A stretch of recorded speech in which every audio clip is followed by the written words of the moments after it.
Hi guys. How are you? I haven't posted any video for quite long, since I was heavily occupied with my office work. Going forward I will try my level best to post more videos frequently.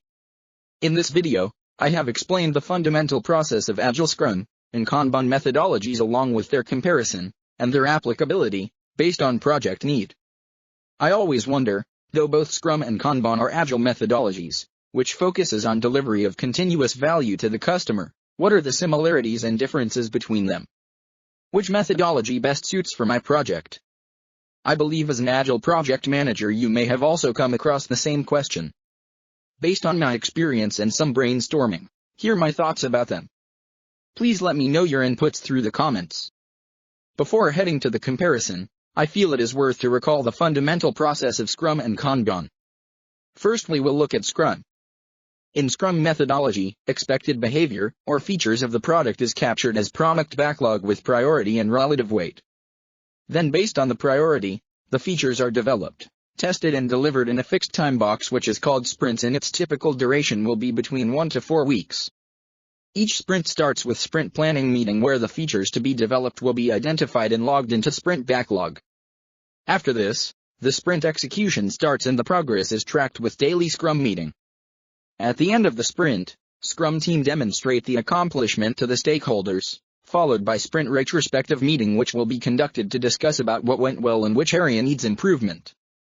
Outcome of this retrospective meeting will be the actions for next sprint. Then again the next sprint starts with sprint planning meeting and the cycle continues until the product is meeting the stakeholders' requirements. Now let's have a quick overview of Kanban methodology. In Japanese, Kanban means visual signboard where work items are represented visually on a Kanban board, allowing team members to see the state of every piece of work at any time. Unlike Scrum sprints, Kanban is neither role-based nor time-boxed but emphasis on reducing waste, real-time communication of capacity and full transparency of work. Similar to Scrum, initially product backlog is developed which depicts the requirements of the product features and functionalities. Like Scrum, Kanban encourages work to be broken down into manageable chunks and uses a Kanban board, very similar to the Scrum board, to visualize that work as it progresses through the workflow. Where Scrum limits the amount of time allowed to accomplish a particular amount of work, by means of sprints, Kanban limits the amount of work allowed at any given condition. In the Kanban board, required development stages are created. For simplicity, I have restricted this to 3 stages: to do, in progress and done. For each level, allowed number of tasks are defined which is purely based on the project.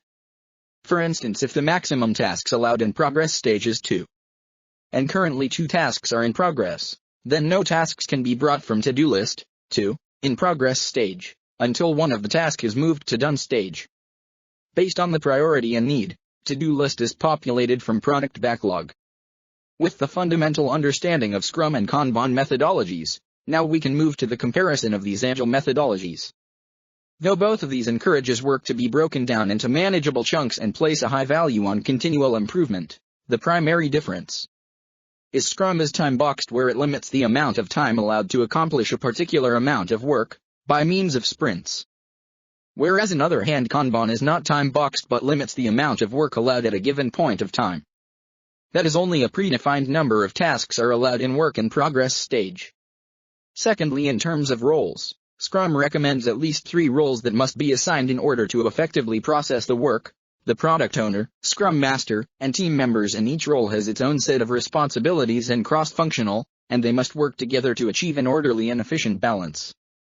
On contrary, in Kanban no predefined roles are prescribed but evolved based on project and organization needs.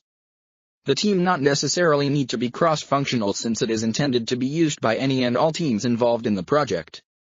Thirdly, when it comes to the workflow, though Scrum is flexible to changes, it is slightly rigid on the sprint workflow where once the story points are committed into the sprint backlog, it cannot be changed until the end of the sprint.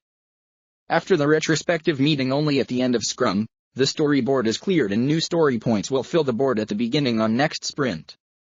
On other hand, in Kanban workflow, each column has a limited number of allowed stories and there are no requisition for time boxes and there is no reason to reset the Kanban board as work progresses and it will continue as long as the project continues.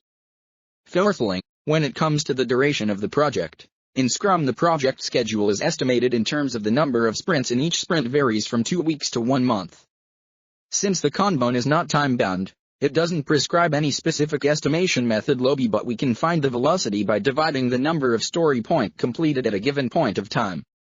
Nextly, in terms of the deliverable, in Scrum at the end of the sprint the work is delivered in batch, whereas in Kanban work is delivered at each time the story point is completed. In terms of change management, though Scrum is providing good amount of flexibility for changes, once the sprint is committed, no changes can be made to the sprint until it finishes. But Kanban is still more flexible than Scrum, and changes can be introduced on the go. So far we have seen the key similarities and the differences between these two. Both Scrum and Kanban are part of Agile methodologies and looks promising. But which one is suitable for my project? Here are my thoughts based on my experience and observation. If you expect unpredictable workloads over the time, and don't have a clear picture of the tasks up front, with frequent changes in project scope and focus, then Kanban can be more helpful. Let me explain this with an example. Let's say an organization has decided to kick off a project to build a smart product that monitors a home and immediately notifies the owner in case of any issues. Here, though the product vision is clear, still there is not much clarity on what are the issues related to the house, and how each parameter will be monitored, and what is the medium of efficient notification. From this case, it is evident that the project is more prone to frequent changes as it evolves. Hence Kanban would be a better choice as compared to Scrum. But on the other hand, if you already have a well-defined feature list with a clear timeline, then Scrum would be a good fit. For example, let's say an organization wants to launch an e-commerce website in 8 months, for selling its product online to expand their customer base. In this case, the project team knows the timeline and the activities to be performed very well. Hence Scrum will be a recommended methodology. Apart from this, nowadays, a more powerful new Agile framework called SCRUM is getting popular in the market, which combines the benefits of both Scrum and Kanban. I will post another video explaining SCRUM soon. Hope this video was helpful and stay subscribed for more videos.